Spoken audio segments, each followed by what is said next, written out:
Hey guys, welcome back to the channel. Today we're taking a look at this fridge freezer from BougeRV. We're going to talk about its features, we're going to see whether it's going to keep your food cold or frozen, and we're going to look at some real life experience because I've already tested this thing out on 2 different camping trips. So stick around, let's get into it. So if you guys follow my channel, you may have seen last year I did 2 camping trips where I camped in my ATV trailer, and I used a fridge freezer identical to this one.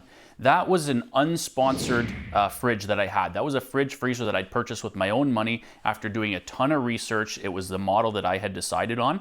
And it was just coincidental that when BougeRV just recently reached out to me, not even knowing that I had done those videos in the past, and asked me if I'd like to review one of their products, I jumped at the opportunity. And because I liked it so much, I actually chose the exact same model that I had previously. They make lots of different models. They have all different options, even within this particular model. This is a 48 quart model.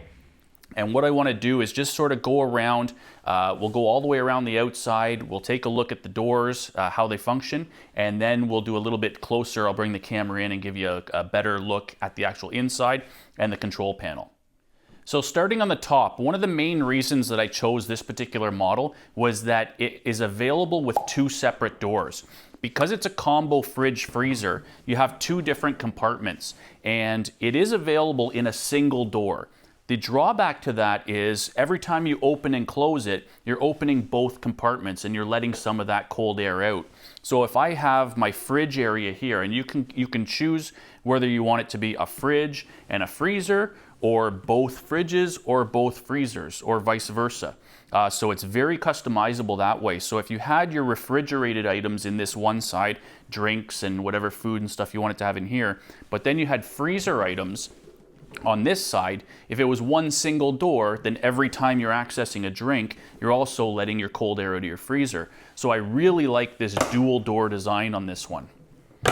What you can also do, which is really nice, is reverse the doors. So let's say, depending how you're placing this into your vehicle or wherever it is that you're storing this, maybe having the doors open this way don't work for you. They pop out very simply, and you can switch them to the other side and have them open the opposite way.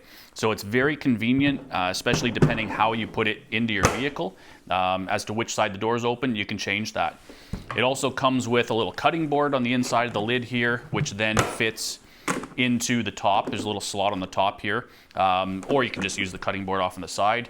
Something that it comes with, whether you use it or not, it's sort of a nice little add-on that they throw in with that. One of the other things that I really like inside the cooler, and we'll come in a little closer, is it has removable baskets inside. So the cooler itself is fairly heavy. It's 42 pounds. So once you get the cooler plus loaded down with all your drinks and food and stuff, it's going to get very heavy, which is another reason why I like this model, because it has a handle and wheels, so you don't have to carry it everywhere. But if you are carrying it, you can have this already set up in your vehicle, load up your basket in your kitchen and put all your food in it, and then just bring your basket and drop it into the cooler, so you don't have to worry about lugging your food everywhere. All right, so let's take a quick look around the outside, and then we'll bring the camera in, give you a better look at everything up close. Starting on the end here, you have your control panel. This is also where the handle is. The handle is very solid, and it makes it so much easier to move it around. It stays locked in its position the way it is here, so you can lift it and move it, but it also has a couple locking levers on the bottom here, and when you extend those out, it'll be just like a piece of luggage, so you can easily move this around the campsite or wherever it is you're moving, or to and from your house once it's loaded down. When you're done with that, just squeeze in those levers again, and it'll collapse right back in and stay locked in position. As we move around the front, there's not too much on this side. This is where your venting is for your compressor. So this compartment on this side is not as deep as the left side, and that's simply because the compressor takes up space under there. And then you have your wheels, which again, make it super easy for moving the cooler around. And then as we go to this end here, you have your other handle, very solid. It does twist a little bit. It's sort of got like a little bit of flex to it. I find that's actually comfortable as you're carrying it, especially once it's weighted down. I haven't had any issues with that. And a bottle opener on the top here. As we move down, one of the cool features with this BougeRV fridge freezer is that there's an option from BougeRV to get a battery for it.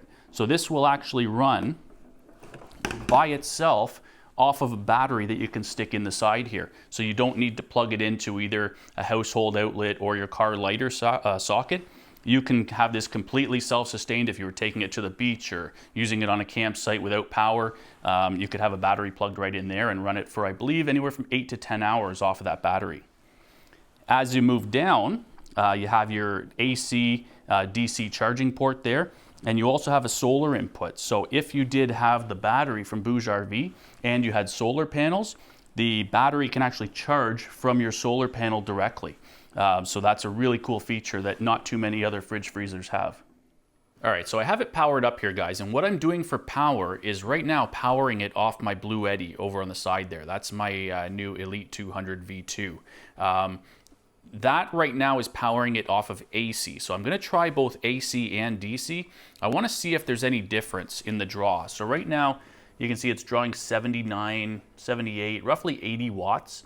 And that's coming out of the AC. So it comes with both an AC adapter brick there, as well as your regular DC lighter power cord there. So what I want to do, just before we get going too far, is I'm going to turn it off right now. I'm going to transfer it over to the DC power cable and see if it makes any difference with the wattage. All right, so I've transferred it over to the DC power cord now, and it is a significant difference. You can see now we're only drawing, if you can see in the glare there, 40 watts, 40 to 41 watts versus 80 when we were on AC. And you can see it's still on max mode here. There's a max and an eco mode. It's running on max, and I've just plugged it in, so the compressor's running at full to try and get the compartments cooled down, and only drawing 40 watts. So you will get at least double the runtime if you're able to plug it into a DC socket as opposed to running it off of AC. The other nice thing with this DC power cord is it is very long. It's at least a 12-foot long cord. So you can easily get it from one end of your vehicle to the other, or wherever you may be using it. So let's go over the end panel here and just quickly overview. It has a USB port right here, and this can be used for charging your phone or charging devices. That is what that port is used for.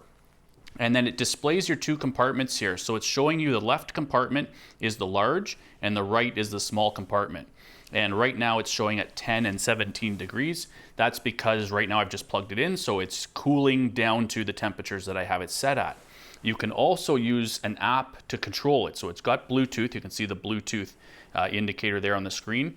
And every feature is customizable within the app. And it actually is quite a bit easier to use and gives you access to more features through the app.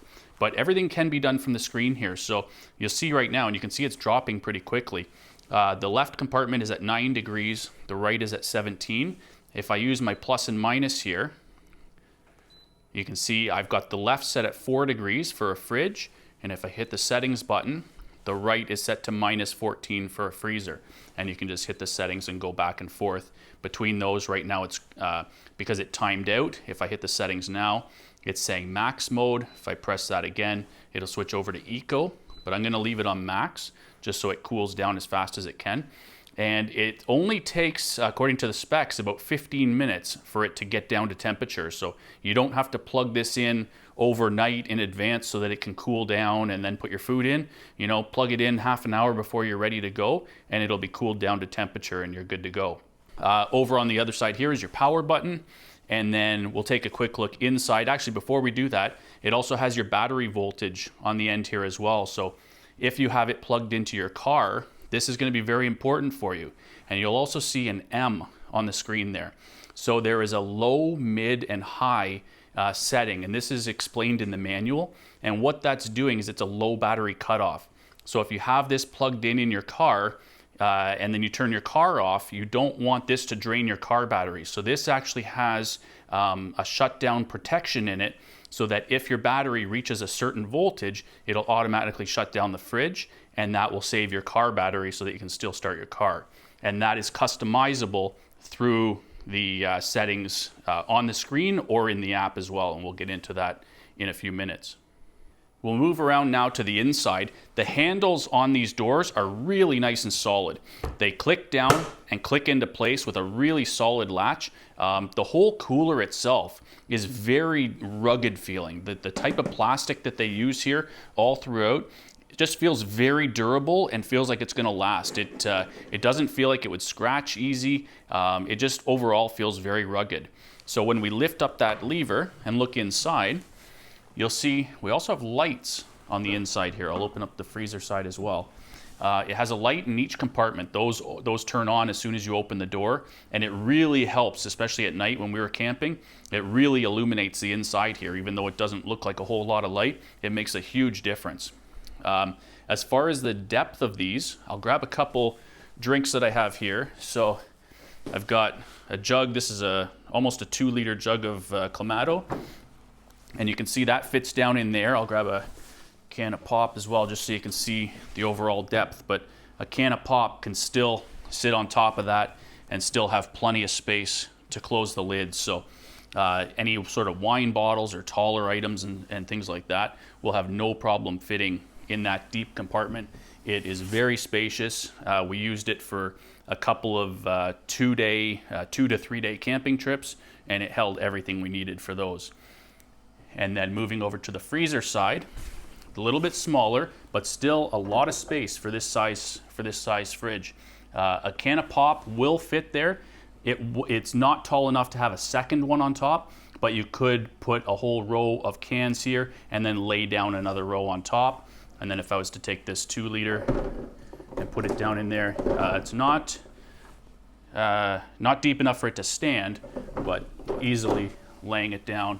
There's lots of space in there for that kind of thing. And I could probably stack another one of those on top here with how much space is still left over. What I want to talk about too is just how quiet this is. I'm going to come down right near the compressor, and I'll try and put the mic, it's about 8 inches away from the compressor, and just let you hear how loud it is. So you can, that's with the compressor right now running at full. As soon as it cools and gets down to temperature, the compressor is going to turn off. It's going to draw next to no power at all, and it'll just cycle on and off as it needs to. And like I said, I was able to easily get a couple days out of this off of my smaller BougeRV. I had the 180p, which was only a 1440 watt hour unit. This one here is a 2073 watt hour unit, and it's telling me that I'll get at this, right now it's up to 53 watts, so it's still on DC, but right now it's in around 52, 53 watts. It's still telling me at this continuous draw, I'll get 38.5 hours continuous. And remember, with a fridge, it's not running continuous. It's cycling the compressor on and off as it needs to. So depending how hot it is or cold it is outside, that's gonna play a big factor in how much the compressor runs and how often it cycles on and off. But right now it's telling me, well, now we're up to 41.5 hours. So as things change, obviously that's going to change, but that's basically 2 full days if this was running continuously without the compressor turning off. All right, so just while I was switching shots here, the fridge actually got to temperature. So you can see the freezer side is at -14, the fridge side is at 1. I do have it set to 4. So I usually find it's accurate to within about a couple degrees. It'll also change once you have a lot of food and stuff in here. Fridges, as I'm sure you know, operate more efficiently when they actually have things in them. So once you get that full, it'll definitely read more accurate. So right now, because it's at temperature, the BougeRV is now showing 0. So it's completely shut down aside from the display being on. So like I said, this will run for days, depending on on how cold you have it set, and also how much you open and close it. Obviously, if you're letting that cold air out more often, then it's going to run more, but it should be very efficient for you. So one more thing I want to go through just before we wrap up is the app control. So you can see on the app here, it shows your left and right, and I can go on my left, it's showing 1 degree, which is what it's currently at. And then on the top there, it shows 4, which is what I have it set at. So you can see a little bit of a difference there. But on the other side here, I have it set at -14, and it's right at -14. And that's where we can go down here and you can change that on the slider if you like. You can go right down to -20. but I'm going to keep it at -14 there, and you can see it's updated on the screen right away. And then you also have eco mode. So once we're at temperature now, we can switch that into eco, and it's going to run even more efficiently than being on max. You have your Celsius and Fahrenheit conversion here. So now you can see in Fahrenheit, we're 34 on the left and 8 degrees on the right. And then down the bottom is where I was talking about that your battery low voltage cutoff. So it's either high, low, or medium. And I'll show you in the manual, I'll put a shot up on the screen as to what voltages those cut in and out at, just so that you know. The other thing that the app is really handy for is when I was traveling with it and I had it in the back of my truck, I was able to just load the app up and check in on it and adjust the temperature if I needed to as I was driving, and not have to worry about stopping and taking a look at the screen, or if the screen's covered under things as you have it packed away. The app just makes it super convenient to check in on it and make sure everything's running the way it should. So one last thing I want to check before we wrap up is whether this will fit in the back of your pickup truck under your tonneau cover. That was a question that I had myself before buying one of these, is whether it would fit. I've always traveled with this in the back seat of my truck, so I haven't put it in the bed of the truck yet. But let's go take a look and see if it'll fit under the tonneau cover in my Ram.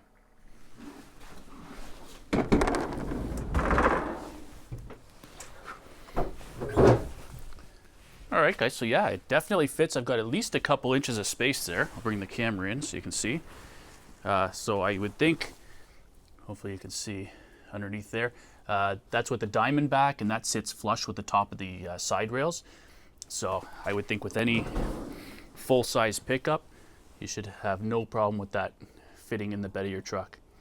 All right, guys, so that's going to pretty much wrap up the video. I hope I've covered everything. If I missed anything, or if you have any questions, please leave them in the comments. I'll do my best to answer them as best I can. But what I wanted to do, I'm going to leave a couple links in the description, because BougeRV has offered some crazy discounts on this unit. This is a CRD series. I'll leave links in the description.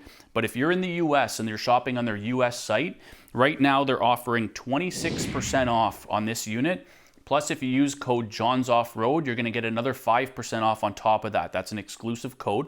If you're in Canada, with the code JOHNSOFFROAD, you're going to get 45% off until March. The US one is good until March 11th. Canada, my email just says it's good until March, so I'm not sure if that ends at the start of March or the end or somewhere in the middle. But if you're interested in something like this, if it's something you've been thinking about, now would be a great time to do it and just jump on that, because I think you'd be very happy with this unit. I would love to get something, another unit similar, but maybe a little bit smaller, just something that I can throw in the trailer for day trips, and just throw a few drinks in there, so at the end of a ride you've got something without taking something this size. But for camping and multi-day trips or excursions, things like that, this size I think is perfect. So I'll link to everything in the description. I hope you liked the video. If you did, please hit the like button. Subscribe if you're not already subscribed. Leave any comments or questions you might have, and I'll do my best to get back to you. Thanks for watching, guys. Take care.